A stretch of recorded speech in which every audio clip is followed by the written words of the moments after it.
Mr. Shoaff put it to me this way. He said, Jim, if you had enough reasons, you could do the most incredible things. I never forgot how he put that. If you have enough reasons. See, reasons will change your whole life. Mr. Shoaff said to me, he said, Mr. Rohn, I think you've got plenty of intelligence, you've got plenty of talent, you've got plenty of ability. Probably what you lack is plenty of reasons. He said, I don't think your current bank balance is a true indication of your level of intelligence. I was happy to hear that. He said, I think you're much smarter than your present bank balance indicates. And that turned out to be true. I was much smarter. But of course my first question was, well then why isn't it bigger? And he said, you don't have enough reasons. You've got enough intelligence, but not enough reasons. So see, reasons can change your life. Here's what else I found out. Reasons come first, answers come second. You don't get the answers to do well till you get the reasons. Life has a mysterious way of hanging on to all the answers and only gives them up to the people that are inspired by reasons. So reasons make the difference in how your life works out. Now, what are some of the reasons for doing well? Let's go through a quick list called Reasons for Doing Well. First is personal reasons. Some people do well for recognition. Some people do well for respect. Some people do well for the way it makes them feel. They love the feeling of being a winner. Those are good reasons. I have some millionaire friends that keep working 10, 12 hours a day, making more millions.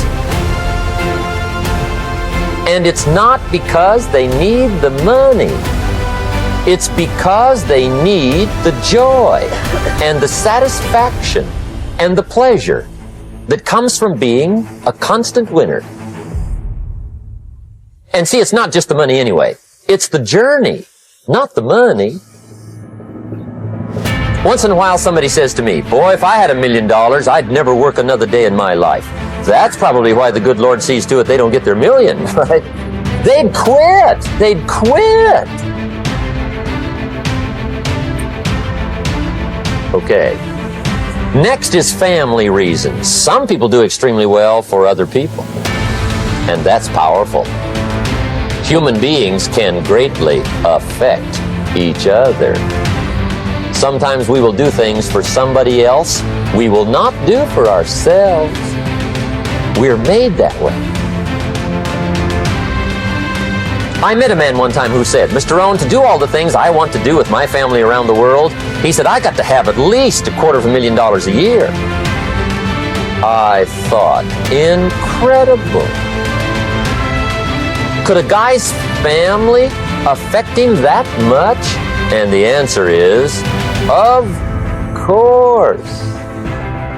How fortunate are the people that find themselves greatly affected by somebody for personal achievement. And we are affected. The writer of a recent song said, if not for you, the winter would hold no spring, couldn't hear a robin sing. I just wouldn't have a clue if not for you. So we can be affected. That might be one of the most stimulating reasons to do well, finding somebody. When Andrew Carnegie died, the wee little Scotsman that built the big steel industry, when he died, they opened up his desk, and in one of the desk drawers, they found a slip of paper. On that piece of paper, Mr. Carnegie had written his goal for his life, and he wrote it when he was in his 20s. And on that piece of paper, it said, I'm going to spend the first half of my life accumulating money. I'm going to spend the last half of my life giving it all away. What a goal. He got so inspired by that goal that the first half of his life, he accumulated $450 million. And the last half of his life, He gave it all away. Good question tonight. What's got you turned on? What's got you bombed out of sight to get up early and stay up late and hit it all day? Next question. What's got you turned off? When I found the answers to those two questions, my life exploded into change. I finally found out what had me turned off, and I got that cured. And then I got me a long enough list of reasons to turn me on. And once the lights went on for me, age 25, they've never gone out. I've fallen out of the sky a few times, but I've never lost that drive to make something unique out of my life. See, reasons altered my whole life. Now, there's another list of reasons called nitty-gritty. Hard little reasons. Sometimes those little reasons are the most powerful reasons that can change your life. Sometimes it doesn't take much. I now carry several $100s in my money clip. It's only a few $100s, but it was one of those reasons that turned my life around. Just before I met Mr. Shoaff, I heard a knock at the door. I go to the door, and there's a little girl standing there about this tall selling Girl Scout cookies. And she gave me one of the finest sales presentations I've ever heard. Special deal, several flavors, this whole package of stuff, $2. And with a big smile, she very politely asked me to buy. And I wanted to. Big problem. I'm broke. I don't have $2. And to this day, I can remember the pain and the embarrassment. I'm a father. I'm a husband.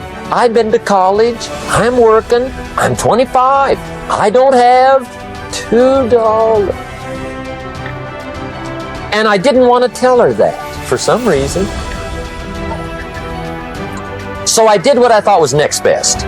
I lied to her.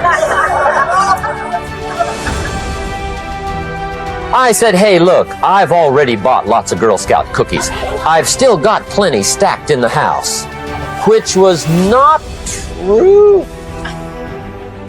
But it seemed to get me off the hook for the moment. She said, well, gosh, that's wonderful. Thank you very much. And she went away. When she left, I closed the door, and that was the day I said to myself, I don't want to live like this